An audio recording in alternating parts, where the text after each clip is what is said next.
Study IQ IAS, अब तैयारी हुई अफोर्डेबल। यही हायर लेवल पे लिया जा रहा है, ये डीएम का डिसीजन नहीं है। देखिए, बाबरी मस्जिद के बाद तो पूरा माहौल ही बदल गया, काफी दिन तक वो माहौल बदला रहा। Welcome to IAS behind the scenes episode 2 में। और आज हमारे साथ हैं mister Anil Swaroop sir, former coal secretary of India. आजाद भारत के इतिहास की राजनीति में एक मेजर टर्निंग पॉइंट कहे जाने वाले बाबरी मस्जिद डेमोलिशन के समय क्या एडमिनिस्ट्रेटिव एंड पॉलिटिकल चैलेंजेस थे, अगर अपने अनुभवों को कोई आपसे साझा करे जो वाकई उस समय उत्तर प्रदेश के सीएम कल्याण सिंह जी के साथ थे। Mr. Anil Swarup was Director Informations in UP government at that point of time. Welcome to the session, sir. ये सेशन काफ़ी इंटेंसिव होने वाला है। सो शुरू करते हैं पहले सवाल से सर। क्या हुआ 6 दिसंबर 1992? जैसा जग जाहिर है कि 6 तारीख को एक अनफॉर्चुनेट इंसिडेंट हुआ, बाबरी मस्जिद डेमोलिशन हुआ।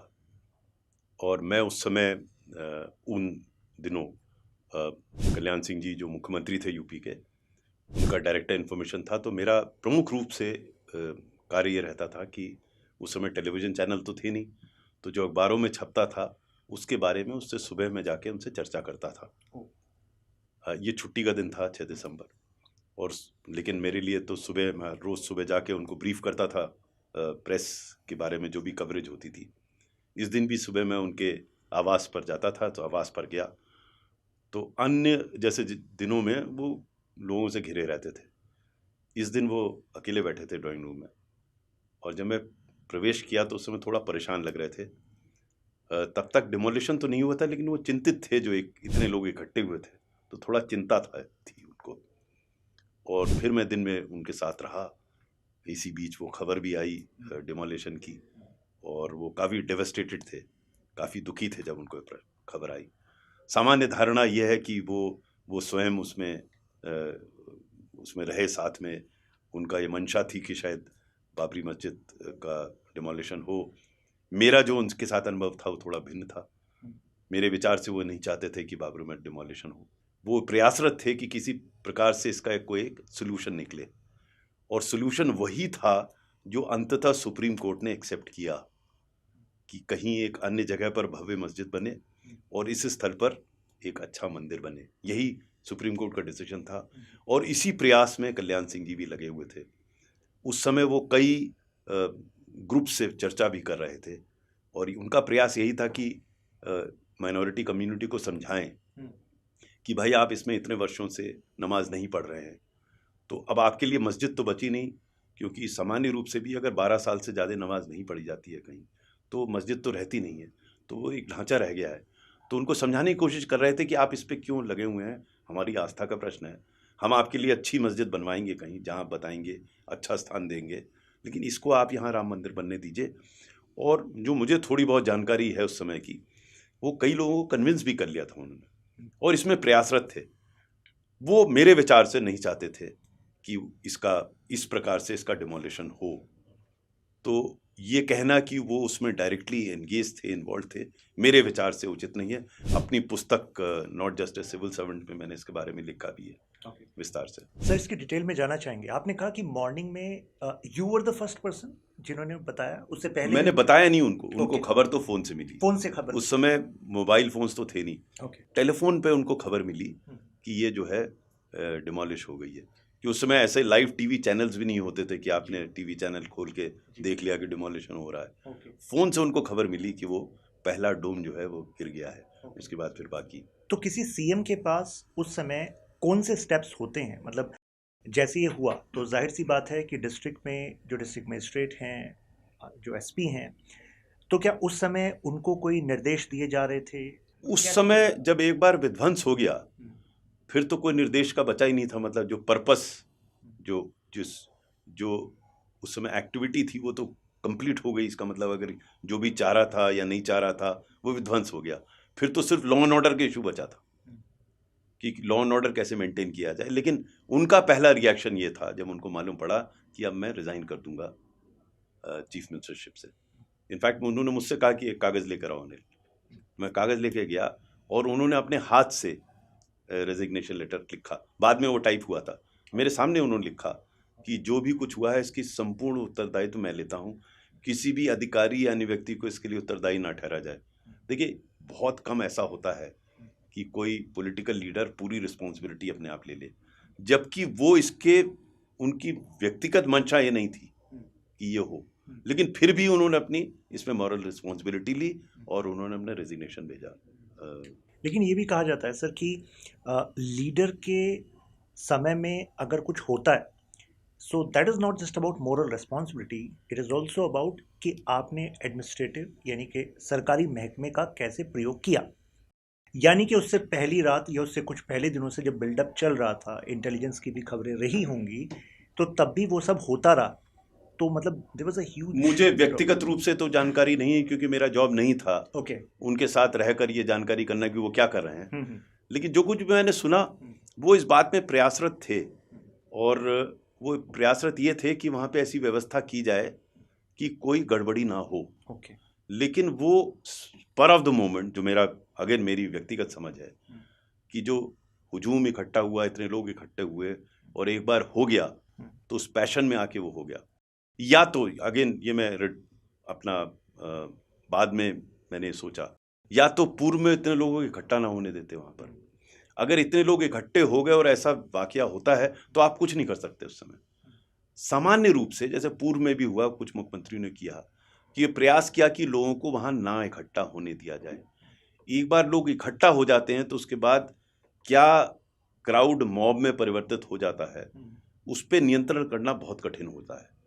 तो एक बार वो इकट्ठा हो गए थे। मुझे इस बात का स्मरण है कि जब वो उनकी फ़ोन से अडवाणी जी से बात हुई, उनकी फ़ोन भैरव सिंह शेखावत जो उस समय मुख्यमंत्री थे राजस्थान के, उनसे चर्चा हुई और दोनों से उन्होंने ये कहा, दोनों से, कि मैंने आप लोगों को मना किया था कि तुम लोगों को इकट्ठा मत कीजिए। ये मुझे शब्द उनके याद हैं। मैंने आप लोगों को मना किया था इन लोगों को इकट्ठा ना कीजिए, मेरा प्रयास था कि कुछ ना हो, लेकिन जब इतने लोग इकट्ठे हो गए तो कुछ भी हो सकता था। तो एज चीफ मिनिस्टर लोग ये कह सकते हैं कि वो चीफ मिनिस्टर थे, उन्होंने खुद क्यों इकट्ठा होने दिया। लेकिन होता क्या है, जो अगेन ये मेरी एनालिसिस है कि इस प्रकार की व्यवस्था में खाली चीफ मिनिस्टर निर्णय नहीं लेता है, वो एक लार्जर जो पर्सपेक्टिव था उसके पार्ट थे, वो इसको रेजिस्ट कर रहे थे जैसा मैंने समझा। लेकिन शायद उनको उनके पार्टी वालों ने या उनके हाईकमांड ने ओवर रूल कर दिया और ये वाकया हो गया। उनका व्यक्तिगत रूप से वो इसके विरोध करते थे, व्यक्तिगत रूप से। चूंकि देखिए, मैंने उनको जो अन्य, मैंने खाली बाबरी मस्जिद के परिप्रेक्ष्य में तो उनको देखा नहीं, लेकिन जितना वो प्रयास उत्तर प्रदेश के विकास का कर रहे थे, तो उनको ये आशा बंधी थी कि अगर वो 5 वर्ष रहेंगे तो इसमें कायाकल्प करेंगे, वो सुधार करेंगे यूपी में। वो उस ओर लगे हुए थे और साथ ही साथ ये प्रयासरत थे कि बाबरी मस्जिद का भी कोई समाधान निकल आए। लेकिन उनका समाधान ये नहीं था कि उसको गिरा दिया जाए। कारण बड़ा सिंपल है, अगर कोई भी व्यक्ति उनकी जगह होता, कौन चाहेगा कि मैं मुख्यमंत्री हूं, उनको पता तो था ही कि अगर ये गिरी तो उनकी सरकार तो जाएगी। कौन चाहेगा कि उनकी सरकार चली जाए? और शायद इसी वजह से वो प्रयास कर रहे थे कि लोग इकट्ठे ना हो, और इसी वजह से वो थोड़े नाराज थे दोनों से। उन्होंने फ़ोन पर कहा कि मैंने आपको मना किया था इतने लोग इकट्ठा ना करें। इसका बैकग्राउंड भी ये था कि उससे पूर्व जुलाई में, ये तो दिसंबर में हुआ, जुलाई में भी लोग इकट्ठे हुए थे और कोई वाकया नहीं हुआ। तो कई लोग ये जस्टिफाई करते थे कि तब नहीं हुआ था तो अभी भी नहीं होता। तो ये सब कंजेक्चर्स हैं। अब हम आज बैठकर उसकी चर्चा कर रहे हैं, लेकिन उस समय की व्यवस्था ये थी कि पहली चीज में मेरा व्यक्तिगत मत ये था, और मैंने पुस्तक में भी लिखा है कि कल्याण सिंह जी ये बिल्कुल नहीं चाहते थे कि बाबरी मस्जिद को इस तरीके से गिराया जाए। वो ये अवश्य चाहते थे कि अन्य जगह पर बाबरी मस्जिद बने और यहाँ मंदिर बने, जो कि अंततः जैसे मैंने पूर्व में कहा सुप्रीम कोर्ट का निर्णय भी हुआ। Okay, and being director information, so आपकी तरफ से गवर्नमेंट की जो ब्रीफिंग थी, मतलब वो प्रेस के लिए गई होगी उसी दिन या उससे नेक्स्ट डे, या उस दिन कोई औपचारिक ब्रीफिंग नहीं गई, क्योंकि सरकार तो गिर गई। तो सरकार की तरफ से क्या हुआ, प्रेसिडेंट्स रूल इम्पोज हो गया। बट मीडिया तो आपको चेस कर रही है। मीडिया सब अयोध्या में था। ओके, मीडिया लखनऊ में कोई मीडिया नहीं था, सब मीडिया अयोध्या में था। तो किसी मीडिया ने मुझे चेज नहीं किया। और उसके बाद तो फिर इशू लॉ एंड ऑर्डर का हो गया कि लॉ एंड ऑर्डर कैसे मेंटेन किया जाए।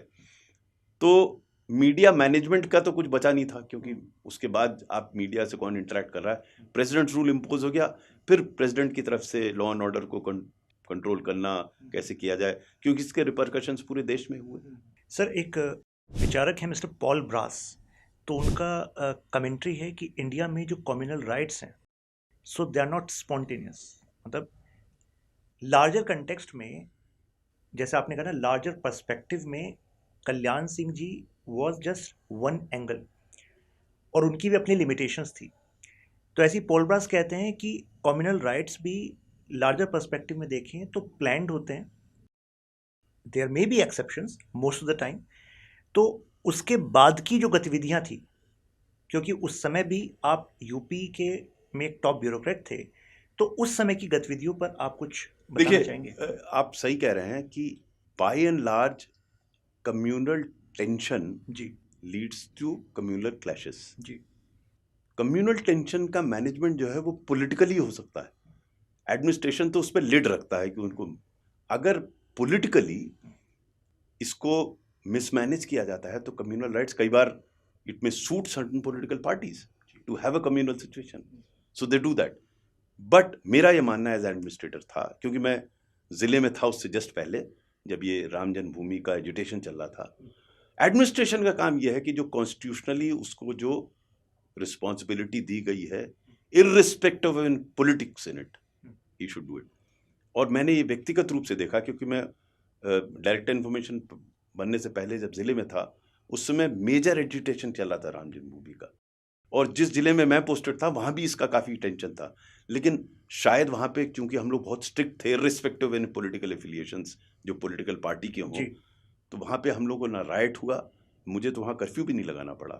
तो मैं स्पष्ट रूप से कहता था कि एडमिनिस्ट्रेशन का काम in law and order is totally responsibility to the constitution and nobody else, no political party, they can't be any politics in it. अगर इसमें पॉलिटिक्स घुसी एडमिनिस्ट्रेशन में in maintenance of law and order, तो trouble होगी। जैसा आजकल के जब मैं इंस्टेंसेस देखता हूँ कई, तो मुझे लगता है शायद जो एडमिनिस्ट्रेशन को स्ट्रिक्ट एक्शन लेना चाहिए था वो नहीं लिया। देखिए, पॉलिटिशियन तो अपनी पॉलिटिक्स के लिए काम करेगा ही, ये नेचुरल है उसके लिए जी। हम उसे राइट और रॉन्ग कह सकते हैं। As an administrator I am nobody to comment on that. मेरा काम एज एन एडमिनिस्ट्रेटर है कि मुझे लॉ एंड ऑर्डर मेंटेन करना है, उसके लिए मुझे जिसके अगेंस्ट एक्शन लेना हो वो लेना होगा। अगर पब्लिक में ये मैसेज चला गया कि ये एडमिनिस्ट्रेटर जो है ये चिंता नहीं करता कौन इस पार्टी का उस पार्टी का एक्शन लेता है, तो उस इकबाल से वहाँ की लॉ एंड ऑर्डर सिचुएशन ठीक रहेगी। मोस्ट ऑफ द प्रॉब्लम, जैसे आपने बताया कि प्लान्ड होता है, ये प्लानिंग एडमिनिस्ट्रेशन नहीं करता है तो पॉलिटिशियन करता है। लेकिन एडमिनिस्ट्रेशन की प्लानिंग ये नहीं होनी चाहिए कि जो भी लॉ को अपने हाथ में लेता है, irrespective of his political affiliation, action होना चाहिए। मैं उदाहरण देना चाहूँगा, जब ये राम जन्मभूमि एजुटेशन चल रहा था, उस समय मैं डिस्ट्रिक्ट मजिस्ट्रेट लखीमपुर खीरी था, तो वहाँ एक मर्डर हो गया। मर्डर के बाद जो रूलिंग पार्टी के अध्यक्ष थे, यानी कि जिला अध्यक्ष, वो एक फ्यूनरल प्रोसेशन निकालना चाहते थे। It was a recipe for disaster, लेकिन वो रूलिंग पार्टी के थे।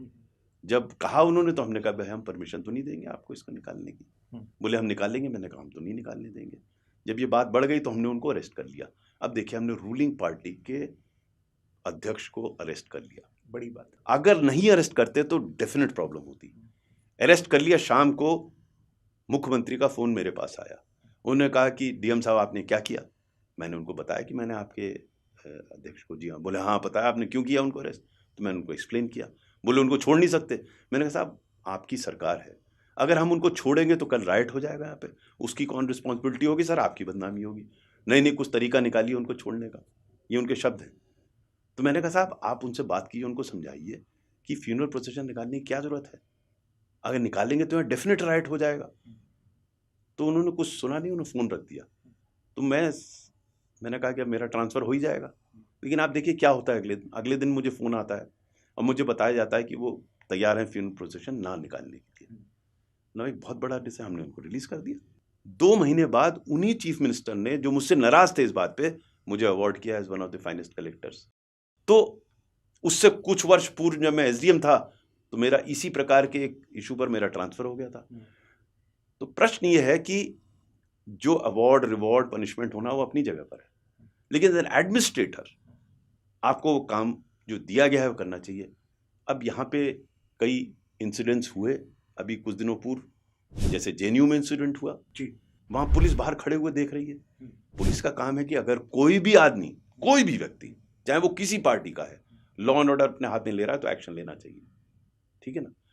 इसी तरह हापुड़ में इंसिडेंट हुआ जहाँ पे एक लड़की को जला दिया गया, उसकी लड़की के साथ रेप हुआ, उसका रातों रात उसका क्रियाकर्म कर दिया गया, उसमें प्रॉब्लम हुई। एडमिनिस्ट्रेशन ने क्या सही काम किया? ये प्रश्न एडमिनिस्ट्रेटर को पूछना है, वो पॉलिटिक्स से अलग होगा। मेरा स्पष्ट मानना है कि अगर एडमिनिस्ट्रेशन पॉलिटिक्स को अलग रख के कॉन्स्टिट्यूशनल ऑब्लिगेशंस को फॉलो करे तो लॉ एंड ऑर्डर प्रॉब्लम उतनी नहीं होगी। अगर आप उसको, अगर जनमानस में ये विचार आया कि ये बायस्ड है एडमिनिस्ट्रेशन लॉ एंड ऑर्डर के मामले में, तो चांसेस आर प्रॉब्लम और आगे बढ़ेगी। ये संभव है कि उस आदमी का ट्रांसफर हो, मेरा भी ट्रांसफर हुआ, ये संभव है ट्रांसफर हो, लेकिन it is worth taking a transfer than not doing your constitutional duty. It is constitutional duty of an officer. तो अब जैसे हमने स्टार्ट किया था बाबरी मस्जिद से, बाबरी मस्जिद का demolition was a culmination of a long process. Exactly, it happened suddenly, या but whole process had been going on. अब उस प्रोसेस में एडमिनिस्ट्रेशन का क्या रोल है तो कहना बड़ा मुश्किल है, तो पूरी पॉलिटिक्स थी। एडमिनिस्ट्रेटर का काम है कि उसको मैनेज करना है जो भी उससे स्थिति दी गई है। बहुत सारी स्थिति ऐसी होती है जो आपने नहीं बनाई है। अब जब राम जन्मभूमि जो एजिटेशन हो रहा था, वो किसी एडमिनिस्ट्रेशन का काम थोड़ी ना था, वो तो पॉलिटिक्स थी। एडमिनिस्ट्रेशन का काम ये था कि उस सिचुएशन को कैसे बेस्ट मैनेज करे जिससे लाइफ और प्रॉपर्टी का नुकसान ना हो और लॉ एंड ऑर्डर बना रहे।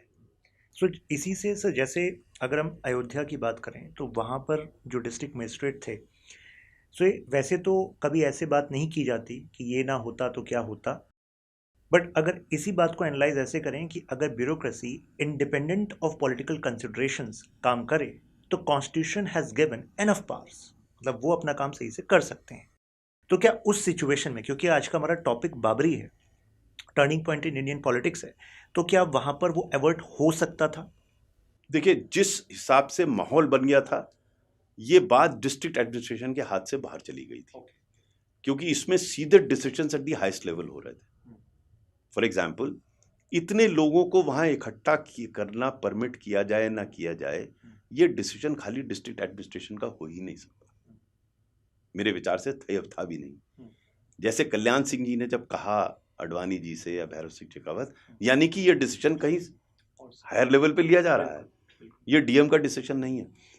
उस स्थिति में मान लीजिए मैं वहां का डिस्ट्रिक्ट मजिस्ट्रेट होता फैजाबाद में, तो मैं जितनी फॉर्मली एडवाइस कर सकता था डिसीजन मेकर को करता कि ये उचित नहीं होगा, क्योंकि लोगों का इकट्ठा होना लॉ एंड ऑर्डर प्रॉब्लम नहीं है, लोगों के इकट्ठे होने से लॉ एंड ऑर्डर प्रॉब्लम हो सकती है। एग्जैक्टली। देखिए, एज एन एडमिनिस्ट्रेटर हम वो सब चीज करेंगे जिससे लॉ एंड ऑर्डर मेंटेन किया जा सके, लेकिन कई ऐसे प्रकरण आते हैं जिसमें आपके बियॉन्ड है डिसीजन जी, वो आप उस पर आपका नियंत्रण नहीं है।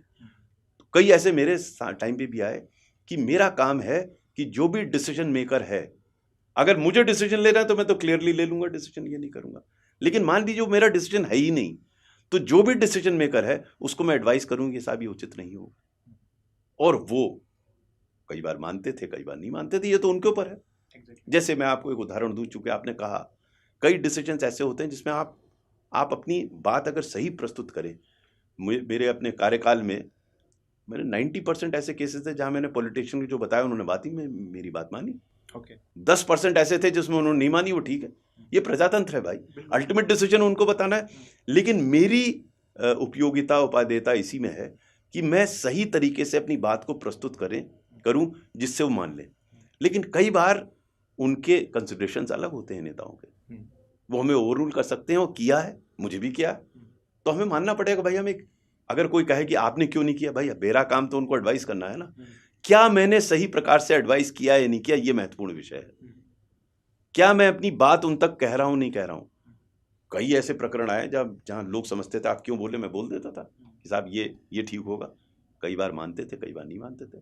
कल्याण सिंह जी के प्रकरण में मुझे याद है, शुरू में मैं वहां पहुंचा था तो एक चर्चा चल रही थी, उसमें मैंने उनको एडवाइस दिया, शुरू में मुझसे नाराज हो गए, और जब नाराज हो गए तो मेरे बराबर में चीफ सेक्रेटरी खड़े थे, मुझे चुप रहने को कह रहे थे। और उसके बाद फिर उन्होंने खुद ही चिंतन करके मुझसे कहा, अनिल तुम ठीक कह रहे हो। फिर उन्हीं चीफ सेक्रेटरी ने एकदम अपना हाथ पीछे किया, हाँ सर बिल्कुल ठीक कह रहा है। ये कल्याण सिंह जी को याद था। तो मेरे विचार से किसी भी अधिकारी को अपना बिल्कुल सही तरीके की जो एडवाइस वो समझते हैं वो देनी चाहिए, बाकी जो फाइनल डिसीजन उसको फिर फॉलो करना चाहिए। एक इसमें पॉइंट आता है सर, जैसे जैसे किसी लोकतंत्र में, डेमोक्रेसी में मेजोरिटेरियनिज्म बढ़ता है तो उसका इन्फ्लुएंस ब्यूरोक्रेसी पर भी होता ही है, because ultimately we are also part of the system. तो ऐसे में bias in administration is a natural phenomena and it impede the very spirit of democracy. तो आपके प्रैक्टिकल एक्सपीरियंस में मतलब आपका इससे कैसे? देखिए नेसेसरी नहीं है, नेसेसरी नहीं है। ये दबाव हो सकता है, मेरे ऊपर तो नहीं आया कभी दबाव, लेकिन हो सकता है दबाव आता हो लोगों। सर दबाव और रुझान देखिए बातें हैं। रुझान तो तब आएगा जब आपका इंक्लिनेशन हो। तो वही तो अगर आप जब ब्यूरोक्रेट बनते हैं तो आप कपड़े दूसरे होते हैं, आपके व्यक्तिगत नहीं है। तब आपको पूर्णतः उससे ऑब्जेक्टिवली देखना है इशू को। तब आप अपने व्यक्तिगत प्रेजुडिसेस को वहां नहीं ला सकते। और अच्छा सिविल सर्वेंट वही होता है जो अगर कोई उसके प्रेजुडिसेस हैं उनको अलग रखे और ऑब्जेक्टिवली तटस्थ रूप से हर सिचुएशन को देखकर जो प्रशासन के हित में हो, जो जनसाधारण के हित में हो, उस कार्य को करे। ये उसका दायित्व है। कई बार नहीं कर पाते लोग, लेकिन प्राइमरली ये आवश्यक है और ये संभव भी है। एक बार किसी ऑफिसर की रेपुटेशन ये बन जाती है कि ये तटस्थ रहता है, ये ऑब्जेक्टिव रहता है और ये शासन के हित में कार्य करता है, जनसाधारण के हित में कार्य करता है, तो फिर अगर कहीं समस्या आती है तो उसको ही चयनित किया जाता है वहाँ समाधान के लिए। मेरा व्यक्तिगत अनुभव ये बताता है कि मुझे कई ऐसी पोस्ट पर भेजा गया जहाँ मुझे आइडिया नहीं था क्यों भेजा जा रहा है। फिर लोगों ने मुझे बताया कि इस वजह से भेजा जा रहा है, क्योंकि वो समझते हैं कि आप डिलीवर कर लेंगे, आप ऑब्जेक्टिवली डिलीवर कर देंगे, आप बिना किसी बायस के डिलीवर कर देंगे। तो चाहे मुझे कोल सचिव बनाया गया हो या मुझे कैबिनेट सेक्रेटेरिएट में पोस्ट किया गया हो, मुझे यही बताएगा कि इस वजह से आपको पोस्ट किया जा रहा है। नहीं करते तो कोई बात नहीं, लेकिन वो एक अफसर का रेपुटेशन बन जाती है कि ये तटस्थ रहते हैं, ये ऑब्जेक्टिवली चीज़ों को देखते हैं और एफिशिएंटली करने का प्रयास करते हैं। दूसरे तरीके के भी अफसर होते हैं जो नेता कहेगा वो बात कह देंगे, वो भी कई वैसे भी सफल होते हैं। ये एक चॉइस है एडमिनिस्ट्रेटर के सामने, एडमिनिस्ट्रेटिव ऑफिसर के सामने, कि वो किस रास्ते को अपनाना चाहता है। हर जगह कुछ कठिनाइयां हैं, हर जगह कुछ लाभ है। सर अगर पॉलिटिकल बायस इन एडमिनिस्ट्रेशन को रिजॉल्व करने के लिए हम इसको पर्सनालिटी ना सोचकर सिस्टमैटिक सोचें कि मींस सिस्टम में अगर कुछ चेंजेस कर दी जाएं, जैसे कि सजेस्ट किया जाता है कि रिगार्डिंग ट्रांसफर्स, तो डिमांड आती है कि कुछ पोजीशन पे सिक्योरिटी ऑफ टेनर अगर दे दिया जाए तो आई थिंक हमारे ब्यूरोक्रेट्स बिना किसी पॉलिटिकल प्रेशर के इम्पार्शली काम कर सकते हैं। बिल्कुल बिल्कुल होना चाहिए। देखिए मैंने तो इसको लिखित में भी लिखा भी है इसके बारे में। क्रिटिकल पोजीशंस पे चयन यूपीएससी जैसी संस्था द्वारा होना चाहिए और एक टेन्योर दिया जाना चाहिए क्रिटिकल पोजीशंस पे। जैसे आप ज़्यादातर पोस्ट रिटायरमेंट जॉब्स ले लीजिए जी। अब वो पोस्ट रिटायरमेंट की वजह से ब्यूरोक्रेट का एटीट्यूड चेंज होने लगता है रिटायरमेंट के पास आके। तो मान लीजिए यही चयन अगर एक पैनल यूपीएससी सेलेक्ट करे या यूपीएससी जैसी संस्था जो कि इंडिपेंडेंट संस्था है, तो वो he will not be beholden to a politician. He will not apply for that post to a politician. It will be a proper selection for that. And then security of tenure. मेरे विचार से security of tenure बहुत महत्वपूर्ण है civil servant के लिए। Critical positions पे specially security of tenure होना बहुत आवश्यक है।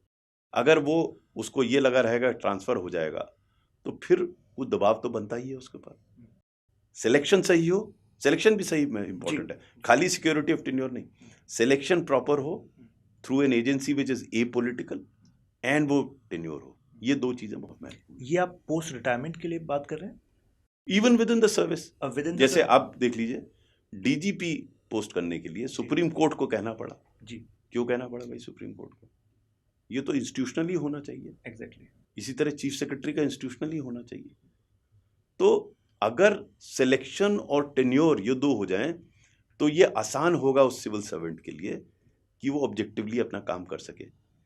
आज की तारीख में भी कर रहे हैं बहुत सारे, जी आज की व्यवस्था में भी, लेकिन जैसा आपने सही कहा वो व्यक्तिगत है। जी व्यक्तियों से हट के अब हमें इसके इंस्टीट्यूशनली सोचना पड़ेगा। जी और मैं स्पष्ट हूँ इस बारे में कि एक तो सिलेक्शन प्रोसेस, और दूसरा जैसे हर स्टेट में एक बोर्ड होता है जो कि चयनित करता है, लेकिन वो औपचारिकता बन गई है बोर्ड। इस तरह गवर्नमेंट ऑफ इंडिया में एसीसी है, वो भी एक औपचारिकता बन गई है। जी निर्णय पहले हो जाता है फाइल पे, उसके बाद सब कार्यक्रम होता है। तो इससे तो काम नहीं चलेगा, इसका इंस्टीट्यूशनल अरेंजमेंट करना पड़ेगा। जितनी क्रिटिकल पोस्ट हैं उनमें पोस्ट करने के लिए व्यवस्था होनी चाहिए। It should be institutional. जैसे सर हम कम्युनल राइट्स पे फोकस कर रहे हैं, तो यहाँ पर हैंडल करने के लिए डीएम, एसपी, एसएसपी, यहाँ पर कमिश्नरेट है तो रेस्पेक्टिव ऑफिसर, क्या उस लेवल पर भी आप सिक्योर टेन्योर को होना एडवाइस चाहिए, करते हैं? बिल्कुल वहाँ होना पर भी होना वहाँ चाहिए। भी होना चाहिए। सिक्योर टेन्योर होगा तो वो ऐसा नहीं कि पूरा परिवर्तन हो जाएगा, जी लेकिन institutionally he will be slightly more empowered, और he will be in a position to take decisions which he should take. However, let me tell you, no officer can use this as an excuse कि क्योंकि security of tenure नहीं है इसलिए हम नहीं कर रहे। हमने किसी सीट पर अपना कब्जा करने का हमारा कोई अधिकार नहीं है। हमें जहां भी काम दिया जाए हमें वो काम करना है। तो from an officer point of view I will not use as an excuse, but institutionally it would be better if there is a proper selection and there security of tenure. Sir last में आपसे पूछना चाहेंगे, बाबरी मस्जिद के बाद Indian politics को आप कैसे देखते हैं, और फ्यूचर में कम्युनल पॉलिटिक्स पर आपकी क्या कमेंट है? देखिए, बाबरी मस्जिद के बाद तो पूरा माहौल ही बदल गया। काफ़ी दिन तक वो माहौल बदला रहा, लेकिन फॉर्चुनेटली इस देश की महानता है कि उसके होने के बावजूद ये कंट्री एक सेटल की एक हारमोनियस एग्जिस्टेंस पे। क्योंकि बहुत लोग उस समय सोचते थे कि इसका मालूम नहीं रिपरकशन क्या होगा। कुछ दिन रहा, लेकिन उसके बाद देश भर में सेटल हुआ। Everyone came to grips with the situation, came to adjust to the situation, and I think it normalized pretty faster than what anyone would have thought. So I don't think it had such an impact as some would have felt. It was a crazy incident, but the impact, of course, immediately there was a huge impact, but over a period of time it settled down. What is happening now is very different. I mean, in a sense, what is happening now is using certain state institutions to drive a wedge that exists in a society. देखिए, हर society में कुछ ना कुछ differences होते हैं, कोई ऐसी society ना डिफरेंस नहीं जी। मेरा ये मानना है कि समाज का ये कार्य होना चाहिए कि उन डिफरेंसेस को उनको ब्रिज करे, उनको फर्दर डिवाइड ना करे। अगर वो फर्दर डिवाइड करते हैं तो it is dangerous for the society. This is something which is alarming, because अगर हमारे यहाँ वरिष्ठ लोग जाके ये कहें कि गोली मारो एक पर्टिकुलर कम्युनिटी को, तो वो उचित नहीं है मेरे विचार से। इसका मतलब ये है कि आप उस डिफरेंस को फर्दर डिवाइड करने की कोशिश कर रहे हैं। मेरा ये मानना है कि प्रशासन, समाज का ये कर्तव्य है कि उसको वो पाटे। अब वो पूरा पटेगा या नहीं पटेगा नहीं कह सकते कि पूरा वेज खत्म हो जाए, लेकिन प्रयास ये होना चाहिए कि वो डिफरेंसेस हम कम करें। हम उन डिफरेंसेस का उपयोग अपना पॉलिटिक्स के लिए अगर करेंगे तो डिफरेंसेस और बढ़ेंगे। ये एक गंभीर विषय है।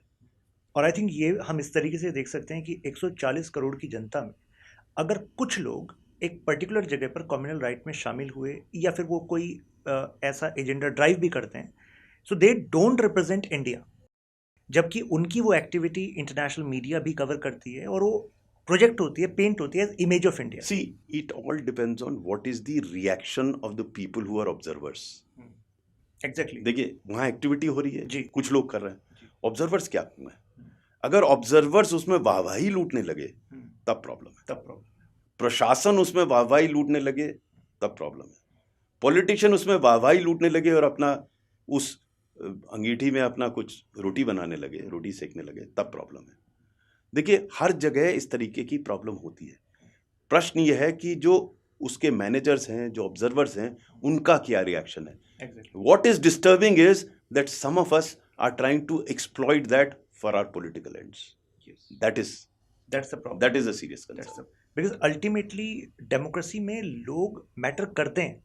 मीन्स अगर लोग इसको एज अ अपॉर्चुनिटी ना माने, इस एजेंडा में ड्राइव ना हो, तो जैसा कि आपने अभी कहा था कि पॉलिटिशियंस को तो वो करना ही होगा जो उन्हें करना है। जैसे मार्केट मॉडल ऑफ अगर हम डेमोक्रेसी बात करें, पॉलिटिक्स बात करें, तो कंज्यूमर तो हम हैं। अगर कंज्यूमर खुश होगा या उसके फेवर में कुछ ट्रेंड बनाएगा सोशल मीडिया पर, तो डेफिनेटली पता लगेगा पॉलिटिशियन को कि this thing is going to work, तो then institutions are going to be देखिए, ये यूज्ड। ऐसा होता है कि कोई ऐसा इंसिडेंट हो जाए, जी तो अगर उसको हम आइसोलेट कर दें जी और उसको ठीक करने की कोशिश करें, तो फ्लेयर अप नहीं होगा। हम उसको यूज करें, एब्यूज करें, तो फ्लेयर अप करेगा, उसके रिपरकशंस होंगे। So instead of isolating such instances, many of us try to use for our own political ends. That's dangerous. That's dangerous. So thank you sir for this insightful discussion.